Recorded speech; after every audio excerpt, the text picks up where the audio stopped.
Smalls, I had to do a double take when I saw this on ESPN Bet. Right now, the Carolina Panthers have a better chance at winning their division than the Chicago Bears do at winning theirs.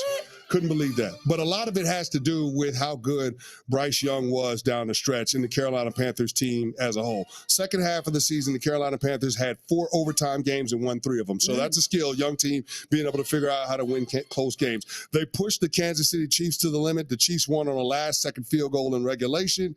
I mean, the Carolina Panthers won 4 of their final 9 games on their way to a 5-12 record. And you're talking about Bryce Young during the final 9 games of the season, 17 total touchdowns to only 3 picks. I'm buying into the Carolina Panthers big time. I love that. I love that. Big time boom on the Carolina Panthers, big time. According to CC. Big time. That is a team that's percolating a bit. A team percolating, yeah. It feels like the owner got the hell out of the way and let football people handle football business. It's amazing what happens. It's a novel concept, isn't it? It's amazing what can happen when they do that. Yes. Hopefully he can continue to stay out of it and let Dave Canales do what he's been doing because it's working. All right, well, coming up next on Unsportsmanlike, we're talking boom or bust. A team that's been boom since Patrick Mahomes was the quarterback is the Kansas City Chiefs. But are they going to remain atop their division? Is anyone brave enough to say that this is the year that the Kansas City Chiefs take a step back? We'll find out next here on Unsportsmanlike. The NFL on ESPN Radio. Joe Burrow has to be perfect, and he damn near was last year, and it wasn't good enough. Camp to camp, from team to team. Roasted at McDonald's. Stop pretending like you don't see our snack wrap comments. It hurts. You thought they didn't see your comments? Petitions and posts? The DMs for 9 straight years? Those comments are the reason this exists. Snack wrap is back. Don't worry, Shaq. The General gives you a break, whether it's on your car insurance or a break from your car acting up. My leg! Go on without me. We got you covered, Bumblebee. Oh, my hero. For a great low rate, go with the General. I'm not feeling this today. Hey, champ, you need a new game plan. And fast. Doug Flutie and Frank Thomas. What are you doing in my bathroom? More like your new locker room. You turn 40, your testosterone level drops, strength, energy, and drive all go south. Did it happen to you? Yeah. What did you do? Nugenix Total T2. That's your new game plan. You're stronger, more energized, and unstoppable. From the #1 selling, #1 doctor-recommended testosterone brand comes Nugenix Total T2, a unique new formula that combines the ultimate free and total testosterone booster with a powerful nitric oxide booster that works in just 3 hours. Feel like a new man, leaner, stronger, with more energy and drive. Get your complimentary bottle by texting BLADE to 369-369. Who are you talking to? You wouldn't believe me. Oh, by the way, she'll like it too. Get your complimentary bottle now. Text BLADE to 369-369. Text now and we'll include a bottle of Nugenix Thermo X, our most powerful fat incinerator ever. Absolutely free. Blanket fort. Dinosaur. Dad. Vanilla, milk, cream. The best things in life start with the simplest ingredients. Better starts with Breyers. Anyone who's ever sold a home will tell you it's really hard, and it's one of the biggest financial decisions you'll ever make. That's why who you work with matters. Together with HomeLight, we take care of every detail, from staging to showing to negotiating to closing. We've helped thousands of people sell faster and for a better price.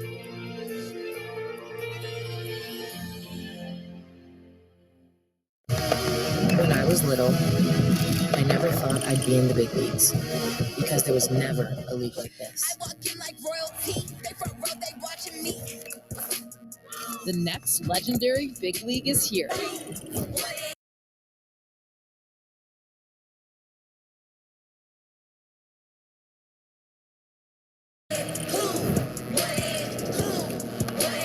Athletes Unlimited Softball League. The best players.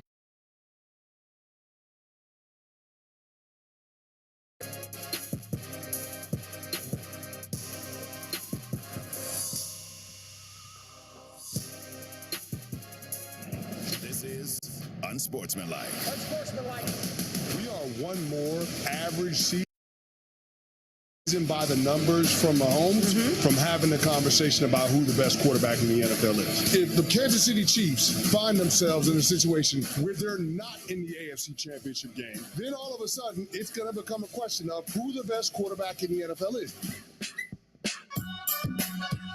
But are we ready to have that conversation yet? Are we ready to talk about the Chiefs potentially taking a step back from their dominant reign in the NFL? Yes, I know that the Philadelphia Eagles absolutely took it to the Kansas City Chiefs in the Super Bowl, but they were competing for a three-peat, okay? They had won back-to-back championships, were in their third straight Super Bowl, and they have been the class of the NFL since Patrick Mahomes became the starting quarterback. Alongside Chris Canty, I'm Michelle Smallman. It's Unsportsmanlike here on ESPN Radio, presented by Progressive Insurance. And CC, the Chiefs, 15-2 last year in the Super Bowl for the third straight year. But this is a very tough division. This is a very tough AFC West. Just the coaches alone in this division. Andy Reid with the Chiefs. You have Jim Harbaugh with the Chargers. Sean Payton with the Denver Broncos. Pete Carroll with the Vegas Raiders. This is a very, very tough division. And last year, the Chargers went 11-6. The Broncos were 10-7. They got a taste of that success. They got a taste of the playoffs. A lot of people think that those teams could be coming again this year to take down the Chiefs. Is this the year that the Chiefs do not win that division? Nah, I ain't going to be the first to predict the Chiefs' downfall. I ain't in the business of doing that. Patrick Mahomes is so great. Andy Reid, one of the best to ever do it. They're a well-run organization. I'm not predicting their demise, but I will say this. It's probably the toughest division that Patrick Mahomes has had to face since he became the starter in Kansas City. That's how stout I think the competition is going to be. Nobody is talking about it, but the Denver Broncos have quietly had a phenomenal offseason. I love what the Las Vegas Raiders have been able to do. Pete Carroll being able to infuse that organization with energy, the joy of competing at a high level, the joy of competition, the positivity that the franchise has experienced, and then adding Ashton Genty, a guy that I think is going to be in the mix to lead the league in rushing this year. So and Geno Smith being your quarterback, I just feel like the floor has been set so much higher for the Las Vegas Raiders organization based on those three moves this offseason. And then that brings us to the LA Chargers, year two for Jim Harbaugh. I love the Chargers coming into this year. And I know people say that all the time about the San Diego Chargers, the Los Angeles Chargers. Oh, this is going to be their year. This is the year that the Chargers come around. I actually think this is the year. What's different this year? Well, I think that the organization is not asking of Justin Herbert what they have been in the past. Less is more with Justin Herbert. When you look at the 3 seasons prior to Jim Harbaugh getting there, Justin Herbert was second in pass attempts in the National Football League. That's not a great place for a young quarterback to live when you're dropping back all the time and everybody else in the NFL knows it. Because defensive lines are going to tee off, they're going to attack him, and you got a lot of that toward Justin Herbert. I think being more balanced is going to help this football team. They went out and they signed Najee Harris in free agency, and they drafted Amarion Hampton out of North Carolina with their first-round pick. You're talking about somebody in Hampton that had back-to-back 1,500-yard rushing seasons. So Jim Harbaugh is cluing everybody in on what the football philosophy for the Chargers is going to be on the offensive side of the ball. It's not going to be Justin Herbert-centric. It's going to be about the ground and pound, the offensive line, being able to assert its dominance and running the football with 2 big physical backs, both 220 pounds or more. So that is going to be what they do. And oh, by the way, if you had any doubts about what they're planning on doing on offense, they went out and signed one of the biggest humans on planet Earth in Mekhi Becton to come and play right guard. Yeah. So he's going to be alongside Joe Alt, and he's going to be with Rashawn Slater on that offensive line. So I like the direction that the Chargers are going in, not asking Justin Herbert to win them the football games, but just making sure that Justin Herbert can stand out in those handful of throws that a winning quarterback has to make throughout the course of any football game. So I like the direction. I think Jim Harbaugh is spot on. We saw that philosophy have success at Michigan. We saw that philosophy have success at Stanford. Jim Harbaugh has been successful everywhere he's coached, even going back to San Diego. Of course he's going to be successful with the Chargers. I get that how they lost in the postseason looked really, really bad, because they were outclassed in every way by the Houston Texans. But remember, it was just year one. All of those players adapting to new systems and the football philosophy of the head coach. You're really going to see this Chargers team embody who Jim Harbaugh is as a football man this upcoming season. And that's a style of play that I think can challenge the Kansas City Chiefs and challenge all of the other superpowers in the AFC. Yeah, we know that Jim Harbaugh is building this team with his identity in mind. It's going to be a big, strong, tough, physical football team. And now in year two, he's added more pieces, as you just outlined. But a lot of people, CC, and reading about the AFC West, they are with you. They think the Chargers are definitely making those incremental strides towards getting where they want to go. But so many people think it could be the Denver Broncos. The Denver Broncos that rise up and dethrone the Kansas City Chiefs. Again, 10-7 last year. Bo Nix looks like he had that synergy with Sean Payton. Sean Payton, after the Russell Wilson experiment, gets his guy with Bo Nix. What do you expect from him in year two? And do you think the Broncos could be that team? Yeah, I mean, listen, them having proof of concept that Bo Nix is a quarterback that you can get to the postseason with, I think matters. And it also gives the young kid confidence going into year two. Now, you wonder whether or not he ends up going through a sophomore slump. Teams have got a full year's worth of tape on him. They know what he does well. They know what he doesn't do so well. So they can tailor their schemes and how they call the game toward throwing him off his square. But I just believe in Sean Payton as a coach, too. Sean Payton was the offensive coordinator when I got to Dallas in 2005, and he did an absolutely phenomenal job, not only with Drew Bledsoe, but also developing Tony Romo and making him into what he was during his decades-long run with the Cowboys. So I believe in what they're trying to build, and I love the fact that on the defensive end, he went out in free agency and got two tone setters from the San Francisco 49ers in Dre Greenlaw and Talanoa Hufanga. Of course, we know they have the reigning Defensive Player of the Year in Patrick Surtain. So that side of the ball, always been good for the Denver Broncos. They've always been really, really solid on defense. It's just about the offense coming to the party, and I think they will. They got J.K. Dobbins in free agency, and they drafted R.J. Harvey with the second round pick. So I think the running game will start to come around and look more of what Sean Payton would want it to be. So I like where the Denver Broncos are at. Again, a quiet offseason, but I think an impactful offseason in terms of that team making a leap. Real quick, who do you guys think is more likely to get jumped over in their division? The Chiefs in the AFC West or the Eagles in the NFC East? Eagles in the NFC East.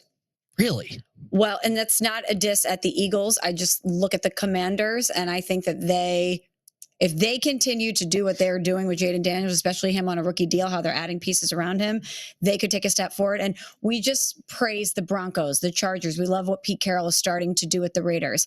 But the Chiefs are still the Chiefs. And that skill position group wasn't as healthy last year. They're getting some of those pieces back. You're grimacing. Why? I just think from a talent standpoint, there are more teams in their division that are closer to the Chiefs than teams closer to the Eagles. You know what I'm saying? Like like the Denver Broncos and the Chargers are both going to give the Chiefs games. Those are four tough games. And don't sleep on the Las Vegas Raiders either. No, I definitely am not going to. Yeah. So, I mean, yeah. But that's more an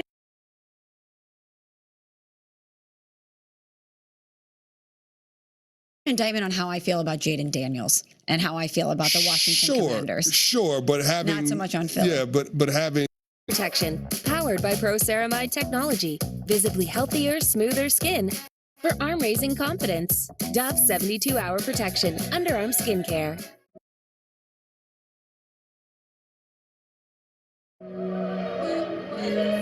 If you went on a road trip and you didn't stop for McDonald's, that wasn't a road trip. It was just a really long drive.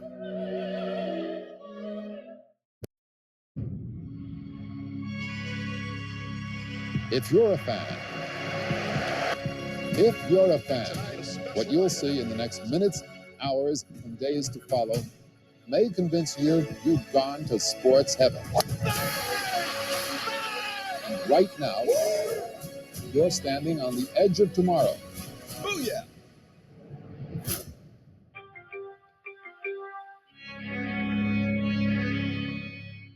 The General gives you a break to keep you covered. Yeah, whether it's on your car insurance or taking a break from being the auto-tune guy.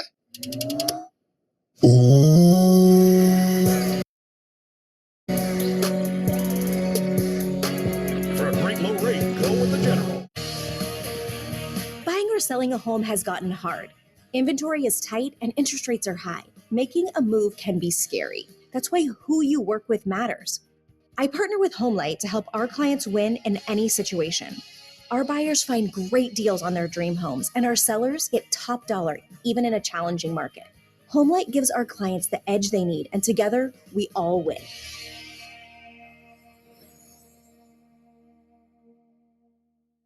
There are many ways to dress your McDonald's hot, crispy fries. But which is best? Is it with ketchup? Sweet and sour?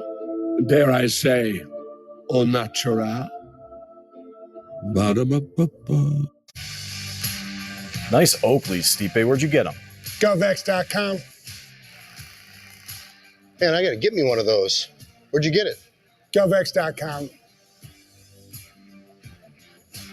Hey, Stipe, nice boots. Where'd you get those? GovX.com.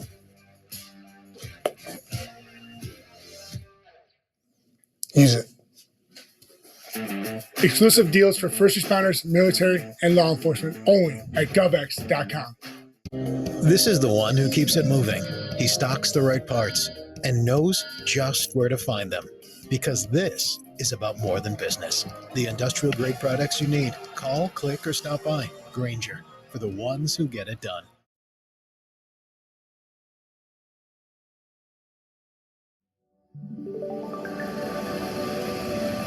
Precise designs, subtle curves.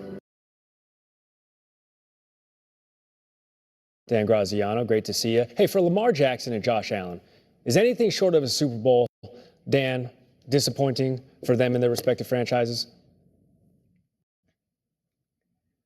I think at this point you have to say yes, because I think that's what they would say. Right now, Josh Allen's won MVP. They've won the division over and over again. Lamar Jackson's won MVP twice. They've been to the conference championship, lost to the Chiefs. The only thing these guys have left to sort of check off on their resumes is that Super Bowl, and neither one's been able to get there. So while I'm not one to always sit here and say, a season's a failure if you don't win the championship, I'm not sure I believe all that. I think at this point, for these two particular guys, I'm just not sure what more there is for them to accomplish outside of that. So because I think that's the answer they would give you, I feel comfortable giving it as well. Both of those quarterbacks, both of those teams have been so close. They've both been knocking at the door, but nobody answered except the Chiefs. Bills and the Ravens co-favorites to win the AFC, with the Chiefs actually right behind them as third favorite. From the top 5 offseason editions, Mike Vrabel, a guy who is a proven Bringing in Ben Johnson could be one. You can hate him or love him. Aaron Rodgers, to the top 5 quarterback wide receiver duos. Joe Burrow and Jamar Chase. Jared Goff and Amon-Ra St. Brown. Dak Prescott, CeeDee Lamb. And everything in between. This is ESPN Radio's NFL Rankum. Top 5 coaches on the hot seat. It's time to give my rankings here. Normally it's Cece that gives the power rankings here, but this is my ESPN Radio Rankum. NFL head coaches on the hot seat series here on Unsportsmanlike, presented by Progressive Insurance. And Cece, we got to kick things off with an honorable mention before we get to the top 5. Okay, all right, let's do it. Yes, I know he just won the Super Bowl, but how safe is Nick Sirianni? Really? Just off a GP on our show, keeping Nick Sirianni on a hot seat. Let's just do it. I don't know if Pat Costello was more comfortable with that being the fact. Right. Nick Sirianni on the hot seat usually ends up leading to good things for his team. That's right. Exactly. Are you really that safe, Nick Sirianni? I feel like we can take credit for the Eagles championship run because we put Nick Sirianni on the hot seat. Pressure makes diamonds, am I right? There you go. A lot of diamonds in that Super Bowl. Exactly. They had a little more urgency to get the job done. Should we get rings? I mean, I feel like we should. I already got a ring, but I don't know. Even if they offered me one, I don't feel like I could wear one because I was a Giant. Yeah. And a Cowboy. I just wouldn't feel right doing that. Well, you know what? If the Eagles want to send over a Super Bowl ring, I'll wear it. You'll wear it for and then I'll pawn it and I'll get a dishwasher. There you go. All right, Jovante, let's get it kicked off. Number 5. I hate to do this one, Cece. I hate it. But I had to be realistic with the list. Checking in at number 5, Mike Tomlin. Ooh. Hear me out. Yes, in 18 seasons as the head coach of the Steelers, Mike Tomlin has never finished below 500. Yes, he's won 10-plus games in 18 of his 11 seasons, including last year and the year prior. He's had success. And he's been to the playoffs 4 of the past 5 years. But none of that matters if it doesn't translate to postseason success. And the Steelers are currently riding a 6-game playoff losing streak, having not won a playoff game since, check it, 2016. Yes, again, I know Mike Tomlin won a Super Bowl, but that was back in 2009. Since then, Pittsburgh's 3-9 in the postseason. Oh, and by the way, BT Dubs, they're banking on a soon-to-be 42-year-old quarterback in Aaron Rodgers, who's the antithesis of the Steelers' way to be the savior. And remind me, CC, how did that work out for Rodgers' last 2 coaches? Not great. Not great. They all ended up fired, so. I hate to put Mike Tomlin on this list, but I think he needs to be there. Yeah, I agree with you. I am like minds with that one. Here's the thing. I don't know that the term hot seat applies to Mike Tomlin, just because if the Pittsburgh Steelers were to move on from him, it would be couched as a mutual parting of ways. And so, yeah, is he on the hot seat? I guess in terms of him not being the coach the following season, sure. But I think it's a little bit different. It's Mike Tomlin being on notice that something in Pittsburgh has to change in terms of what happens once they qualify for the postseason. Because I don't know how many coaches are going to be given the runway that he has to have 8 years where you don't have any playoff success. That's a lot of seasons to have no playoff wins. Right? It's a lot of seasons. Just saying. 5 straight one-and-dones in the postseason. That's not the Pittsburgh Steelers way. No, it's absolutely not. Javante, next. Number 4. Zach Taylor, Cincinnati Bengals. The Bengals' window to win a Super Bowl is now. And when you can't blame the quarterback, which you absolutely cannot do with Joe Burrow, the coach is the one to go, even if he's a good one. Even if he took the Bengals, the Cincinnati Bengals, to a Super Bowl during his tenure, I think Zach Taylor needs to be on this list. The Bengals are in a 2-year playoff drought, and part of the reason why is slow starts. They've gone 2-6 in their first 4 games of the season in those years. And yes, Joe Burrow's injuries, major factor in this, as are the defensive vulnerabilities, which you can attribute to the front office. But this is Zach Taylor's 7th season, and he's 46-52-1. It's not hyperbole to say that it's playoffs or bust for the Cincinnati Bengals, and that's going to be tough, especially if the defense is missing Trey Hendrickson at all. You remove 17.5 sacks from a unit that allowed 25.5 points per game, which was tied for the 5th highest in the NFL, and tell me how the offense, even a potent one, can overcome that. They can. But here's the thing. We can't blame ownership in this instance, because if the Cincinnati Bengals front office and owner were on it, they would have paid T. Higgins and Jamar Chase a lot earlier in their careers when those guys were first extension eligible. They chose not to do this, and it created a quagmire this offseason where both Trey Hendrickson, T. Higgins, and Jamar Chase were all in need of having their contracts addressed, and Joe Burrow applying maximum pressure on the franchise in order to do so. So the blame belongs on the Cincinnati Bengals organization in terms of how they do business and explaining why they've been outside looking into the postseason each of the last 2 years. But I will say this, they're running out of folks that they can hold accountable. And what I mean by that is this. They scapegoated Lou Anarumo, their defensive coordinator, last year. They brought in one of my guys, Al Golden, to be their new DC moving forward. So now that change has been made, the next person to blame is going to be the head coach. It's just the next logical step, right? Because you have what they believe is a generational talent in quarterback as Joe Burrow, and this guy has been there 5 years, and more times than not, he's been on the outside looking into the postseason, especially with the years that he's had the last 2 seasons. So something about that has to change. If you go 3 straight years out of the playoffs with Joe Burrow playing at the level that he's exhibited, then yeah, your head coach is going to get fired, especially when your head coach, his claim to fame, he made his name in the NFL on the offensive side of the ball. Right. So, I mean, yeah, you got to find a way to win when you have Joe Burrow doing what he's doing. Next, Javante. Number 3. Shane Steichen, Indianapolis Colts. Shane Steichen is entering his 3rd season as the Colts head coach. He's gone 17-17 over his first 2 years, finishing 2nd in the AFC South twice, but 0 playoff berths. And I don't know if Shane Steichen is actually a good head coach or not, because he's never had a really good quarterback, CC. And fair or not, as we know, we just outlined with Zach Taylor, a head coach is tied to his quarterback. And Steichen was hired at the same time that Indy drafted Anthony Richardson, number 4 overall. And how'd that work out? Well, let's see. He's been benched. He dealt with injuries. He tapped himself out of a game. And now he's in a quarterback battle with Daniel Daniel Jones. Not great for Anthony Richardson so far. And if he and Danny Dimes or Danny 10 Pennies, depending on which version we get of Daniel Jones, can't produce, Shane Steichen and GM Chris Ballard will both be out while the organization undergoes a full reset as they search for their next quarterback. Yeah, I mean, Shane Steichen will be out, but that'll be the footnote to Chris Ballard and Anthony Richardson being out. The Colts have had 8 straight seasons with a different leading passer. How long has Chris Ballard been the general manager for the Indianapolis Colts? That entire time. Chris Ballard has been the GM for the Indianapolis Colts for 8 seasons. Yep. So 8 straight seasons with a different leading passer, and that's been the entirety of your tenure as a general manager. That is the opposite of getting the job done. 1 playoff win in an 8-year span, not good enough. Yeah, Chris Ballard is likely going to be out if Anthony Richardson doesn't pop. And by default, or as collateral damage, Shane Steichen will be fired as the head coach of the Indianapolis Colts. And we got to keep in mind, Jim Irsay passed away. His daughters inherited the franchise. They're going to be running things. They're going to want to put their stamp on what this franchise is going to be moving forward. If Chris Ballard and Shane Steichen don't give them a good reason to keep them around, then they're both going to be on the out. So, yeah, I completely agree with that one. I think it's more likely than not that you'll have a new head coach in Indy in 2026. Let's keep it moving, Javante. Number 2.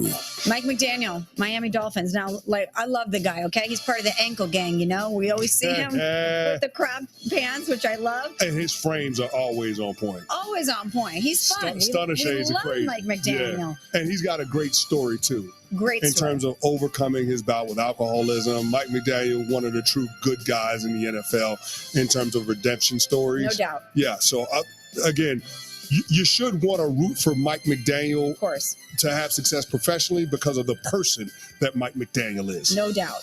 But he's entering his 4th season with Miami, 28-23 during that time, coming off a season where he went 8-9 and missed the playoffs. He's tied to Tua, a quarterback who's missed a significant amount of time due to injury. Yeah. He can't beat good teams or win in the cold. Not ideal. Also, the team move on from Jalen Ramsey and Jonnu Smith, and there's always some sort of drama coming out of Miami. Tyreek Hill wants out. No, he doesn't. There's always something happening in Sunshine State. And it doesn't seem like players are all that invested in the culture and the team, even though they love Mike McDaniel.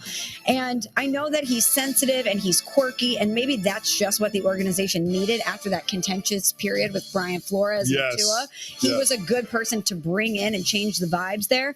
But none of that matters now. All that matters is winning, and I don't know if the Dolphins are good enough to win. They aren't better than the Bills, and the Jets and Pats seem to have the arrow pointing up, while Miami's stuck in neutral. This is an organization, Cece, that hasn't won a playoff game since 2000. That's actually outrageous. If you think about what a proud franchise the Miami Dolphins should be, this season is banking on Tua being healthy. They're 25-16 when he is, but that's a gamble that I wouldn't want to take, and I think that gamble could ultimately cost Mike McDaniel his job. Yeah, I think it could end up costing Mike McDaniel his job, too. It's interesting that you brought up Brian Flores in terms of how different it was from him to Mike McDaniel with the vibes. Mm-hmm. Well, the different vibes haven't yielded different results. Exactly. Right? Brian Flores, in 3 years, he had 2 winning seasons and 1 double-digit win season. It's been the same thing with Mike McDaniel, right? And Mike McDaniel has had more stability around the quarterback position because Tua has been more available. So I think it's odd that the Miami Dolphins made that choice to move off of Brian Flores when he clearly had the franchise trending in the right direction. They chose to do that because they didn't necessarily love the relationship that the head coach had with the quarterback. Well, obviously, Mike McDaniel has been caping for Tua, and it hasn't necessarily gotten the team to where they want to go. So I absolutely think he's going to be on the hot seat, but it ain't going to be just him if the Miami Dolphins decide to cut bait and have a new head coach in 2026. There's a good chance that they'll have a new quarterback. There's an even better chance that they'll have a new general manager. So this is another one of those scenarios that's worth monitoring because there could be a complete house cleaning in Miami. Time for number 1. Number 1. And I hate to do it to you, Cece. I hate to do it to you, Nuno. But you know it's Brian Daboll. Brian Daboll with the New York Giants. 18-32-1 in his 3 years at the helm, and they're coming off a 3-14 season. We thought he and GM Joe Shane were gone after last year, but somehow they survived. But John Mara put out that dreaded, we were going to fire them, but we won't, but they could also be gone soon statement saying Joe Shane and Brian Daboll will continue in their respective roles with the organization. As disappointing as the results have been, Steve Tisch and I remain confident in the process that Joe and Brian have implemented and their vision for our team. We look forward to the future and the results we all desire. But how are they going to get those desired results until they get better quarterback play? They loaded up that QB room with Russell Wilson and Jameis Winston in free agency. They traded up in the first round to take Jackson Dart from Ole Miss. But how much of an improvement is needed for Brian Daboll to return? If you look at their schedule, this is a really tough start to the season for them. I know you think that they could be sneaky good, CC, but I don't see it. Let's run through it quickly. At Washington, at Dallas, versus the Chiefs, versus the Chargers, at the Saints. Maybe you get a win there. Then you have the Eagles, at the Broncos, and at Philly. Good luck, New York Giants, with that beginning of the season. Yeah, I mean, 10 of their 17 games are against teams that won double-digit games a year ago. How are you going to get better results? Yeah, it's not great. Not great. Not great. Hey, listen, I'm rooting for them. I think that what they did this offseason was really, really smart in terms of being able to add a quarterback for the future that's on the roster, somebody that gives you more upside than Russell Wilson or just Jameis Winston. I love that about them. But listen, the New York Giants went out and made some really good, smart signings on the defensive side of the ball. They brought over Von Holland from Miami, who I think has a lot of big-time playmaking potential. They also have Paulson Adebo to add to their secondary. So I think those were moves they had to make. And then they got Roy Robertson Harris up front. Their front seven is going to be in the conversation for being the best in football. That's how good that unit has a chance to be, especially with Abdul Carter in town. But then also the back end of that defense should be much improved. So defense will be the identity of the team. We'll see how far that can carry them against what will be the toughest strength of schedule in the National Football League. Well, that's the list. Top 5 coaches in the NFL on the hot seat: Mike Tomlin, Zach Taylor, Shane Steichen, Mike McDaniel, and Brian Daboll. We'll see what Kevin Clark thinks of the list. He's going to join us here in studio next. The NFL on ESPN Radio. This year, Mike McDaniel, it's time. It's time to go win. Camp to camp, team to team. Here's a pass. Intercepted. Let's go.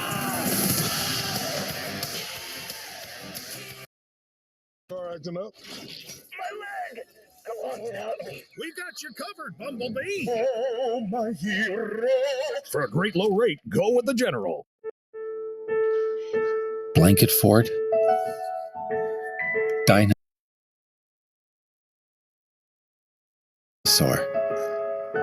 Dad, vanilla, milk, cream. The best things in life start with the simplest ingredients. Better starts with Breyers.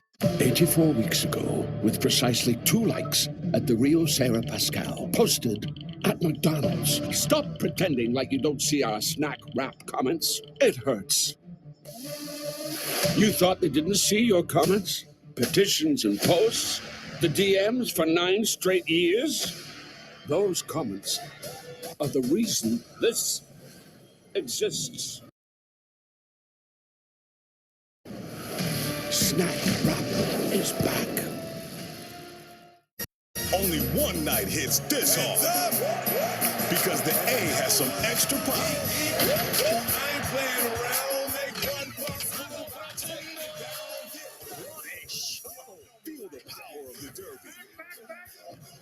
This one is toward the moon. And try to keep up with the beat of the ATF. The T-Mobile Home Run Derby. Monday at 8 on ESPN. Get back, y'all know me like that. You have to have a dream, a goal. You have to be willing to work for it. We are not going to stop chasing a dream. We can't. You look up not giving up in the dictionary. A picture of my wife would be there. You're one of the strong ones, okay? Just remember that. You're stronger. My dad would be so thankful for all of the lives that have been saved.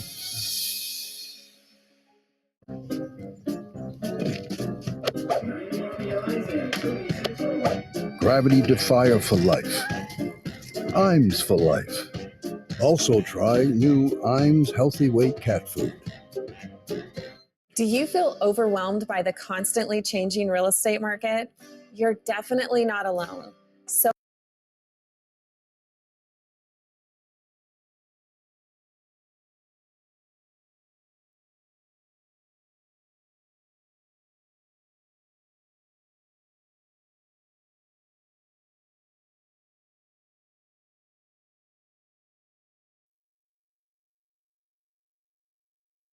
Bad time. I'll call you back. You better not have gotten blood on the interior.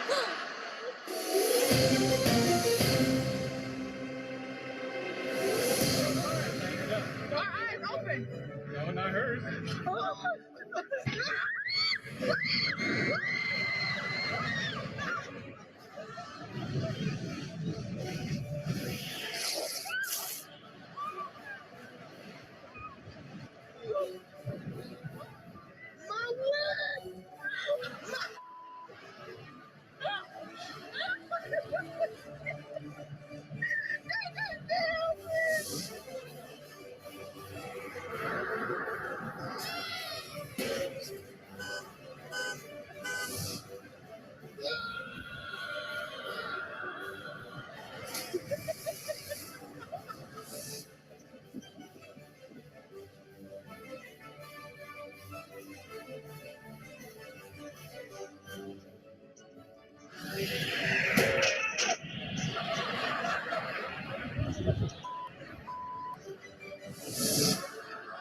Hey, honey, it's getting windy out. You need to take the umbrella.